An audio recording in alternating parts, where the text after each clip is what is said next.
I'm sorry. I was just kind of spazzing. Oh! For our world to one day become a utopia, where humans and dragons can live peacefully together. Oh my god, he looks so familiar. Didn't we just get this guy as a legendary hero? Okay, whoa. Visions of Arcadia. Like father, like son. Wait a second, that's not how it goes. Like son, like father. Pair up. Which one's mine? Obviously with Hector. Let's go. But Hector's the better guy than Eliwood. Oh my god. Can you guys believe it? Alright. Gunthra. Ephraim. Robin. A.K.A. Grima. Ryoma. Oh, Legendary Lucian's back. Veronica's back. Alright, sure. Sakura. Hinoka. That's a good dagger at least. Yoon. Wait, that's it?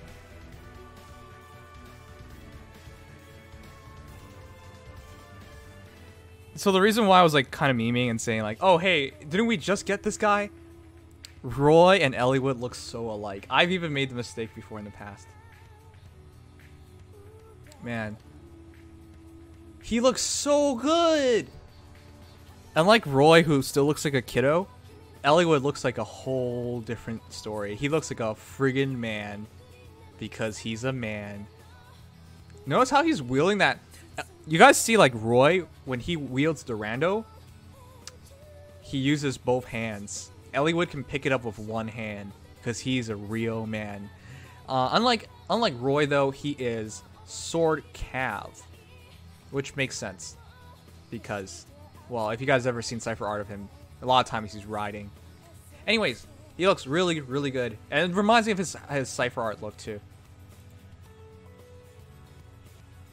55, just straight up one shot. Okay, hold up. 55 attack, one shot on a green mage. He's going to be slow.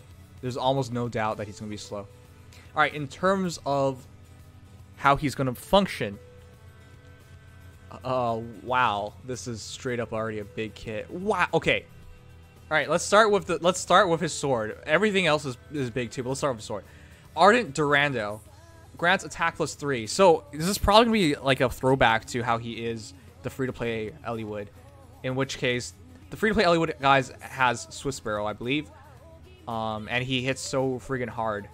So that Durandal grants attack +3. At start of turn, grants bonus doubler to ally of the highest.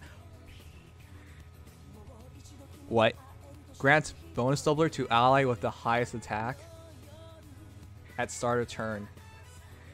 You can literally buff bonus doubler. What the heck? Isn't that a bit broken?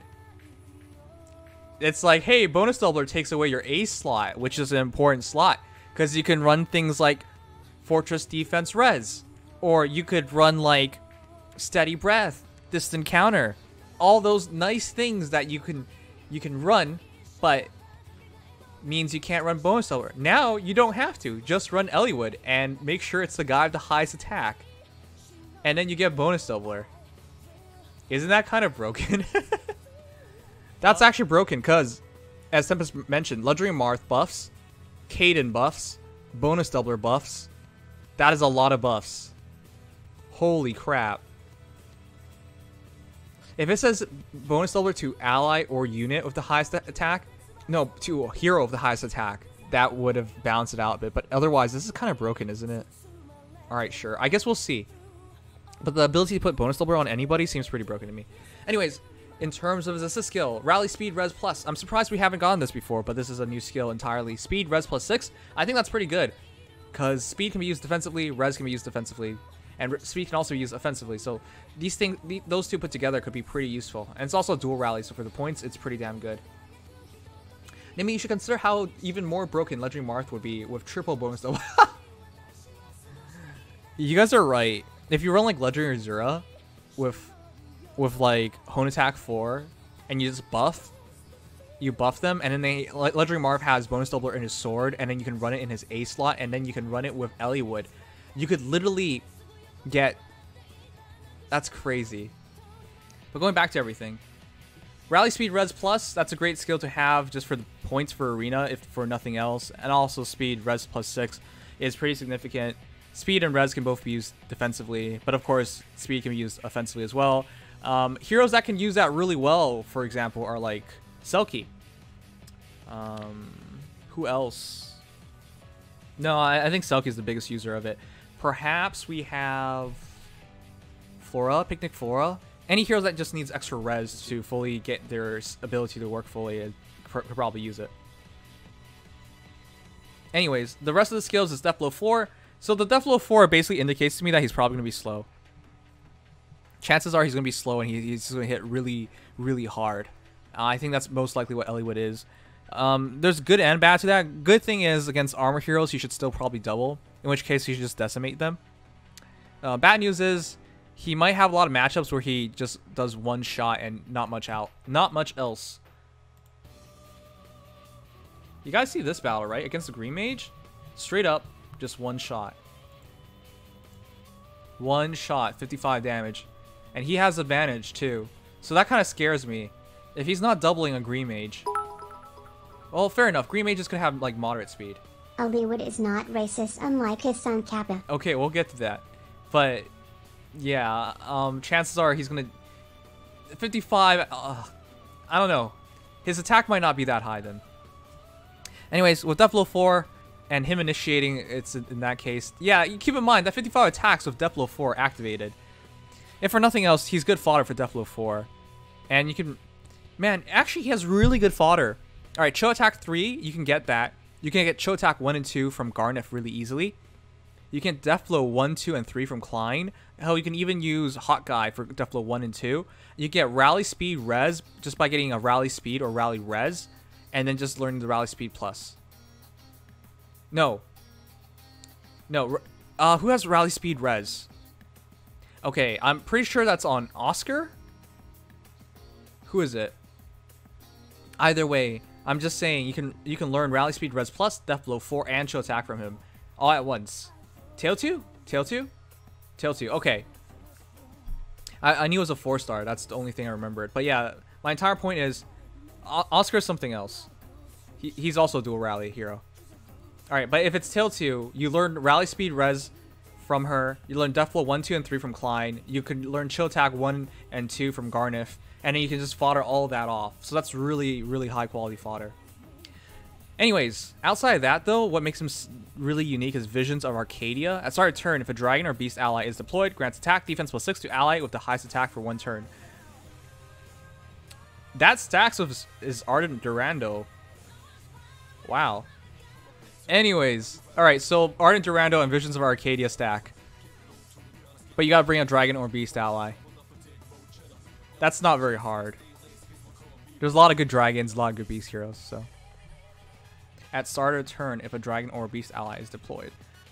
Just deployed. So they don't have to be alive.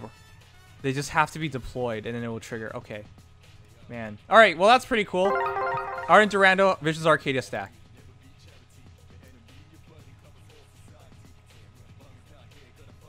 Mufasa can use this really well. Because he has such high attack. And his defense is already pretty high. The pair-up ability is still broken.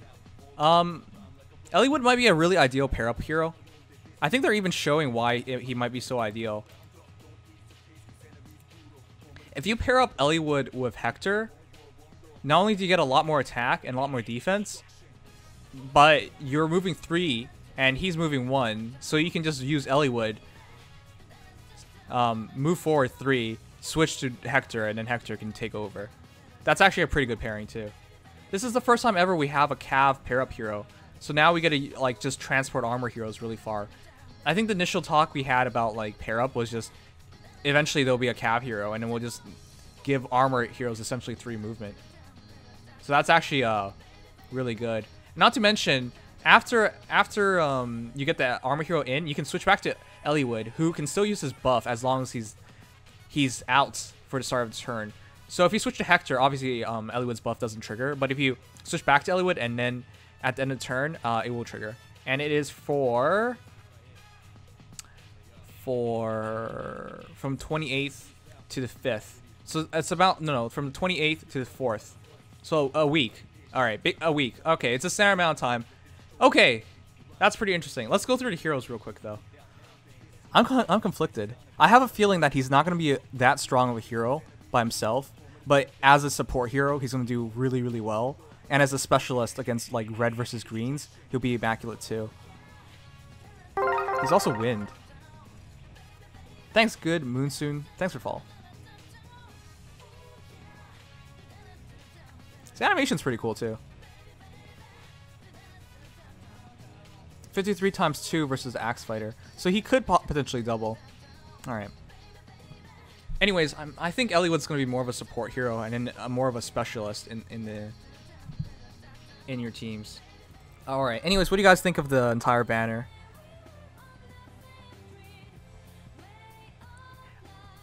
I remember I said early on that I wanted to skip this banner, and I'm totally leaning towards skipping this banner.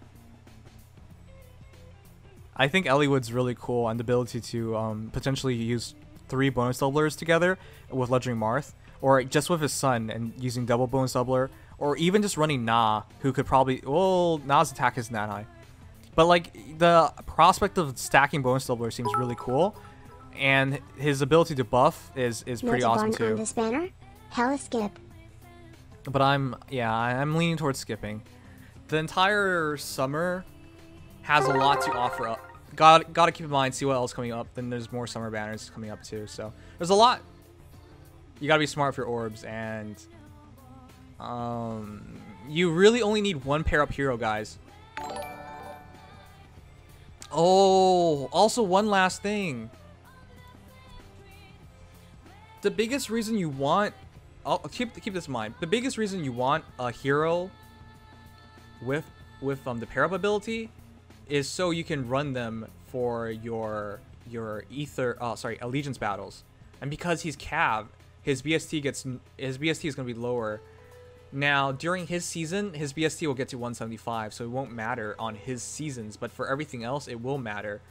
So in general, I would still suggest going for Roy so far, because he's basically 170 BST. Anyways, that might matter to some people. It might not matter to some others. But yeah, he's not, in my eyes, he's not an ideal Allegiance Battle hero. And if you use him for like ether raids and stuff, well, that could be pretty interesting. But you would have to build a team focused around him. Anyways, I think the most interesting thing about him is the fact that he moves 3 spaces, so that could help you transfer like armor heroes around and whatnot, but that's about it. Anyways, that's your banner. It's pretty cool. Pretty cool, but I won't be following.